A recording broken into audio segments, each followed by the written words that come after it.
Bonjour à tous et bienvenue sur boursicoté.com pour cette nouvelle analyse technique Forex, matières premières et crypto-monnaies avec une paire de devises euro-dollar qui repasse donc sous la zone des 1,0925. Cette zone agit désormais comme un niveau de résistance et d'un point de vue global, nous avons cette impulsion ici qui est suivie par une phase de consolidation. On a donc encore rebondi sur la moyenne mobile 20 exponentielle.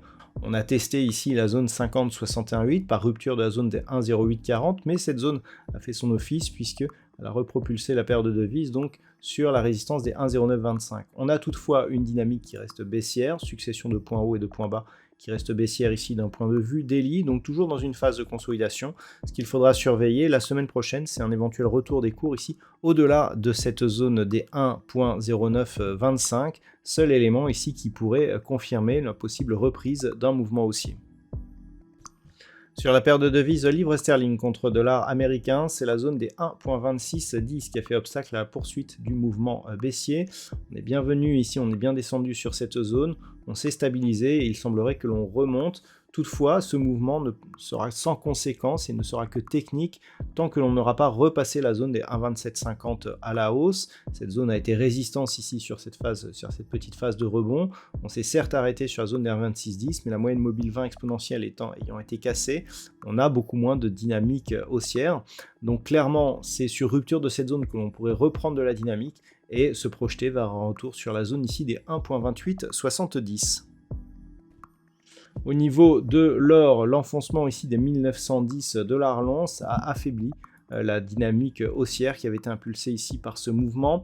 Le retracement de Fibonacci ayant été cassé, on a ici beaucoup plus de probabilité désormais de revenir sur cette zone des 1809 $ l'once. Actuellement, les cours du métal jaune sont en train de rebondir, mais dans un mouvement qui ne remet absolument pas en cause la dynamique actuelle, à savoir une dynamique baissière.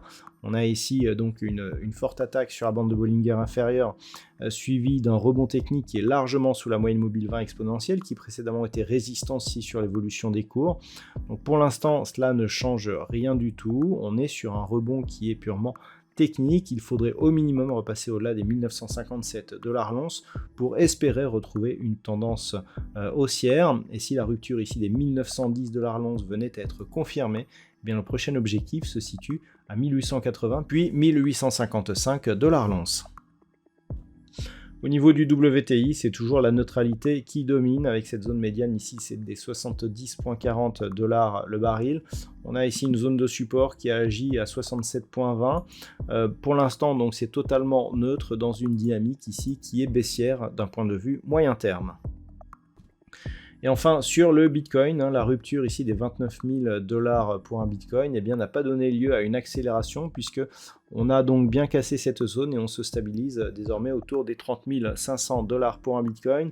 Je rappelle que l'objectif se situe ici sur cette zone des 32 200 $ pour un Bitcoin puisque c'est la rupture ici de cette zone horizontale qui validerait donc la poursuite du mouvement haussier suite à la cassure ici de la zone des 25 200 $ pour un Bitcoin qui avait donné lieu donc à un signal de retournement moyen-long terme. Donc pour l'instant, on est dans l'attente de cette validation.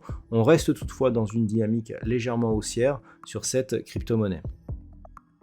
Voilà donc ce que l'on peut dire sur l'analyse technique de ces principaux actifs de marché. Je vous souhaite donc de passer un bon week-end. On se retrouve dès la semaine prochaine pour d'autres analyses techniques, toujours sur le site boursicoté.com.